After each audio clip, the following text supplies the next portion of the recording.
Wih, Nyapa toh? aku Wong jajal budal aku ki wong 50 pokoke. ya ono ya ini ki aku ki ora tau ngerti apa jenenge rupane asile duit.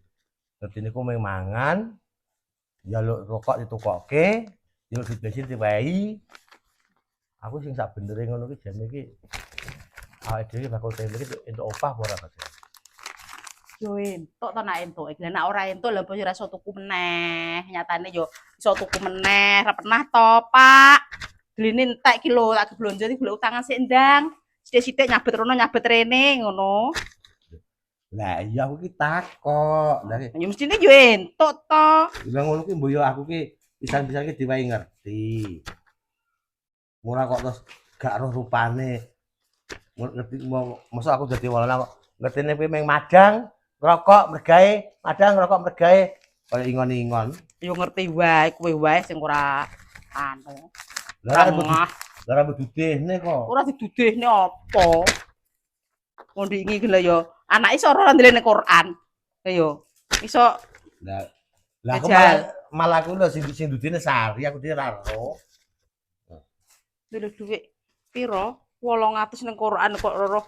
Jadi juga ning Quran ngom jadi sapa sing roh jajal kuwi? 200 tok lho demi Allah. Lah iya Sing digawa bapak kok ngerti. sing roh ki Sari aku gak roh. Lah yo ngono kuwi yo duwene lah piye? Kon sak apa? Sak anu ki terus enek 5 juta ngono, terus tak suinggahne ngono. Lah iya ngono ki mboyane kin, ngene kin. Loh duwite kin. Ngono. Badhe tempe yo sepiro.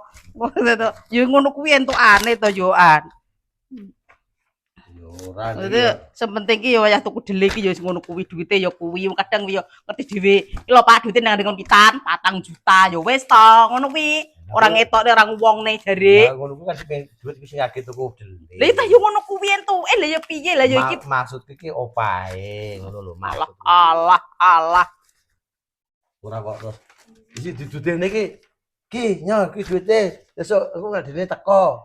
Wes rasa obah Wis aku. ora iso obah tra entuk yo ngono kuwi diubetne neh ngono kuwi kon obah kondi. Kok obah kondi tak delikne meneh lah kuwi lho. Sesuk yo wis entuk kuwi kae apa ning ngarep lawang kae apa wi? Undangan jajal moro-moro. Lagi nonton. Wong kok iso roro undangan. Ngono kuwi apa ya aku golek tangan ngene Mbah Sajah ngono. Ya ora aku meng pengen ro, pengen ngerti ya ono ya ini kok. Yuh, belas. Belas. Lah wong kowe kuwi lho. Dinesoni diopo wendi jajal. Nek ke Sumatera jarene roh-roh rupane irunge ndi jajal ya ora to. Apa aku ngiter njaluk ae yo an.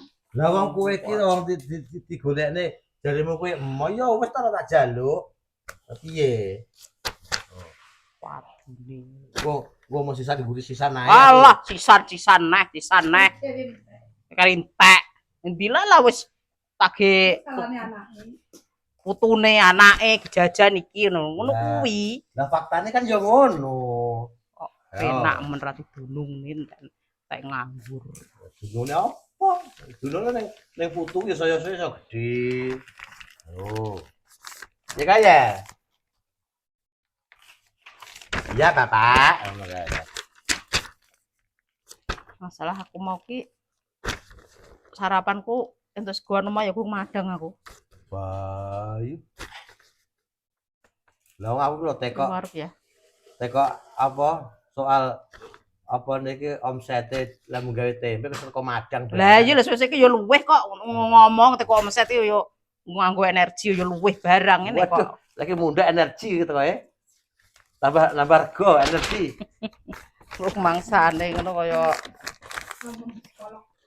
nambah anu ki energi. wis megah aku ngomong apa kuwi alah ngono psikolog ngono kok bah Lah sing kolot sapa? manajere kae apa